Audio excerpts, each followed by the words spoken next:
We're starting right now. Roll the dice, Elio, Mark. Oh, you started. You said press play, so I pressed play. Okay, I didn't see that red. Usually I look for that red record button, and I didn't see it, but we're live, I guess, huh? We're live. We're live. Nice. Vancouver Canucks 20 minutes away from moving on. Good pick. Plus 165? Yep, Listen, I hope you had 100 dimes on that. at least. I wish I did. Would have been a nice one. But looks good. What other games do you have? Anything? What'd you say? So I had the White Sox that just won. The Cardinals just lost. And I'm kicking myself today. I had Detroit circled, ready to go, plus 183. Didn't do it, and they won. They've been pretty decent, right? Yeah, the Indians have just been on fire, and they're under. They have been under every night. I went under instead. Felt like the safer play. It was a blowout. Detroit won, plus 183. Listen, you should have done side in total. Come on. Oh, Hey, listen. So you're 2 for 2 in your last horses, huh? I got a text. Yeah, I'm just giving. I got another horse for tomorrow. I'm just giving out horse races. Hold on, why? You got a text message. I was at work and I was taking phone calls, and I got a text message saying, "Oh, horse racing's easy." That's good. And just playing the ponies. Just jumping off the page at me. Yeah, that's easy. Well, listen, I'm gonna give you my 2 picks because I think these 2 picks are as hot as hell.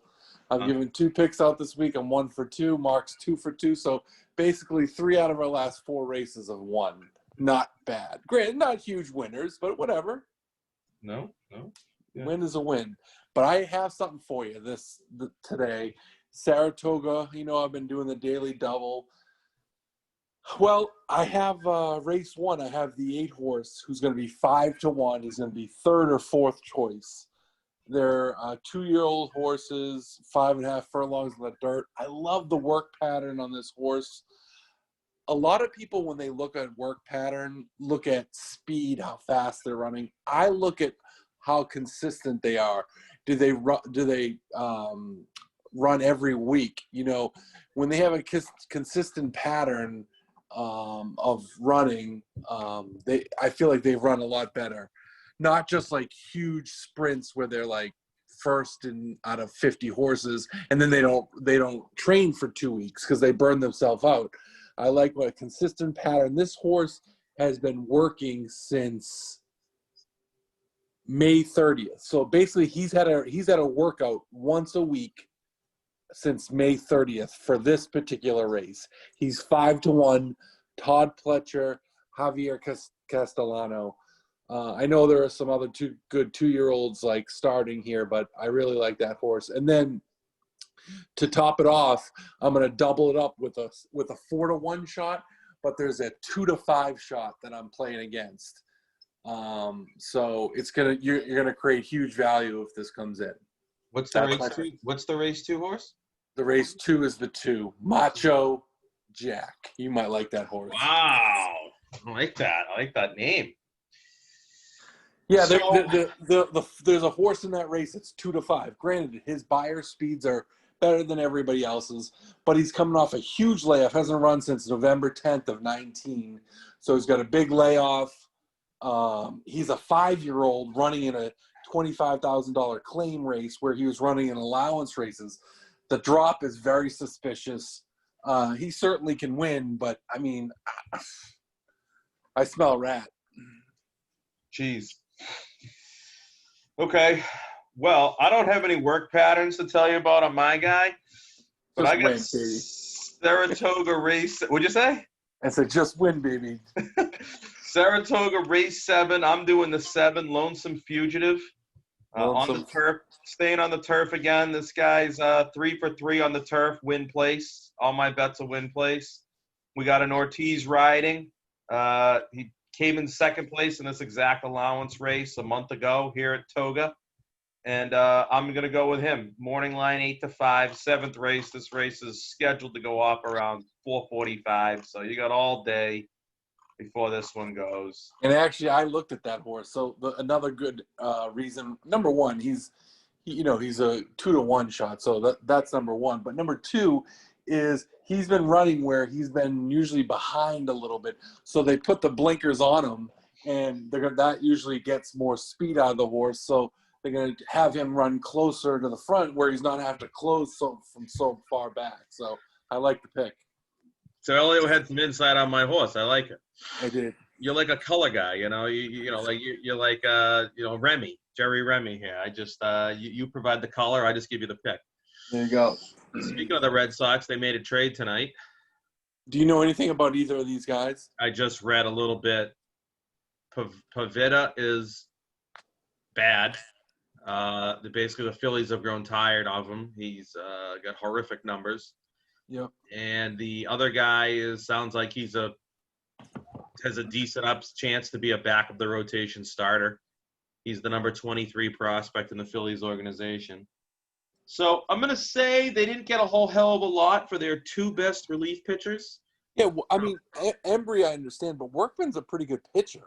I mean, and the thing about Embry, he's not a free agent at the end of the year. He has at least one more year before he's a free agent. So he throws the ball well, too. I don't understand. Listen, as far as I'm concerned, anyone other than Devers or Bogarts pretty much is available. Yeah. But what did you have? Why do you have to give them away? Yeah, I don't. I almost feel like we're living the real life movie Major League. Like, are the Red Sox trying to lose so badly they can move the team to Florida or something? I feel like they gave away Betts and Price for nothing. Not that these two guys are world beaters or anything, but that's the best you can do for two relief pitchers. Now, that neither one of them are having great years, but I don't know. I mean, the Phillies bullpen is so bad.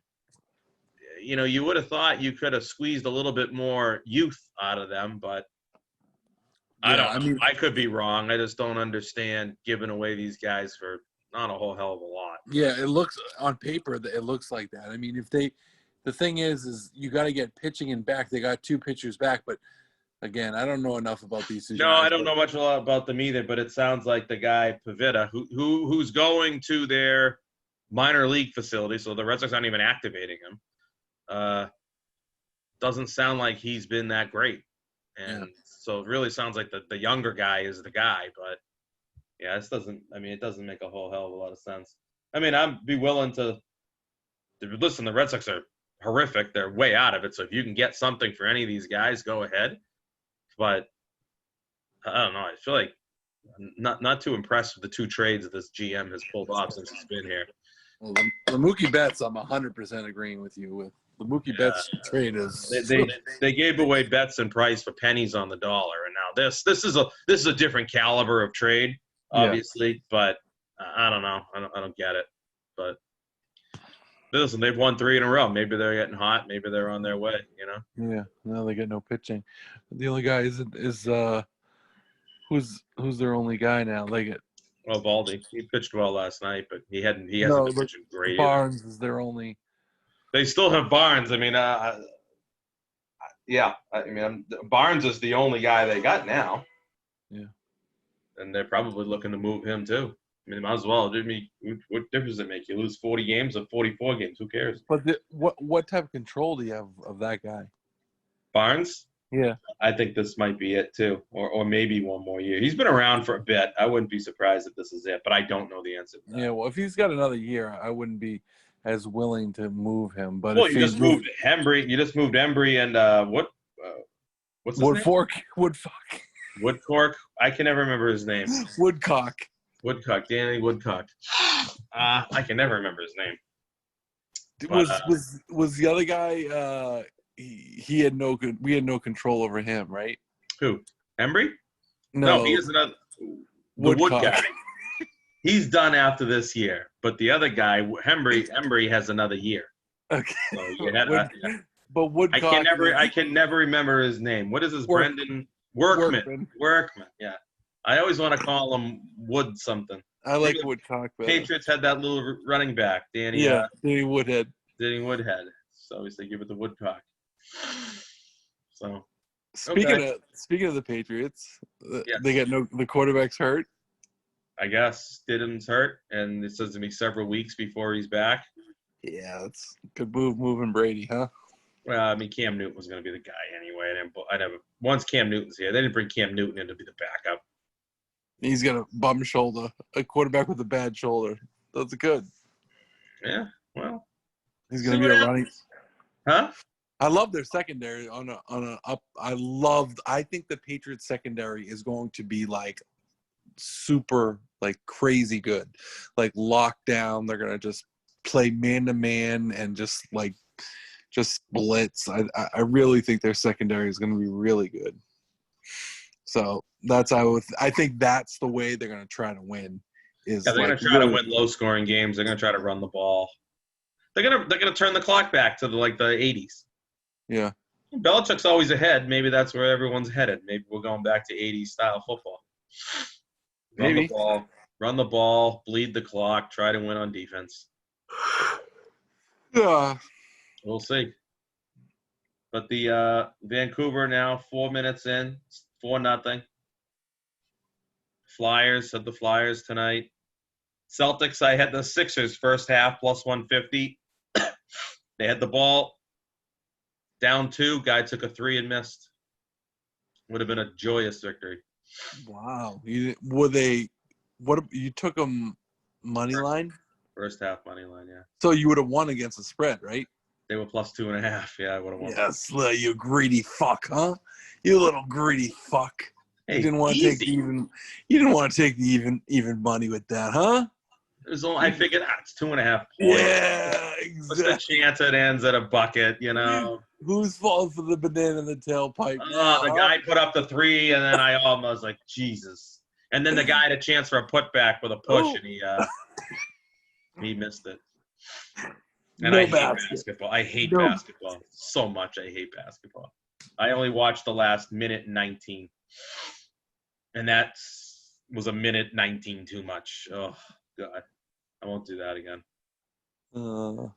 But I'm just really upset about the Detroit Tigers tonight. All right. So I'm going to the Cape tomorrow. So we'll have to do these from remote from the Cape.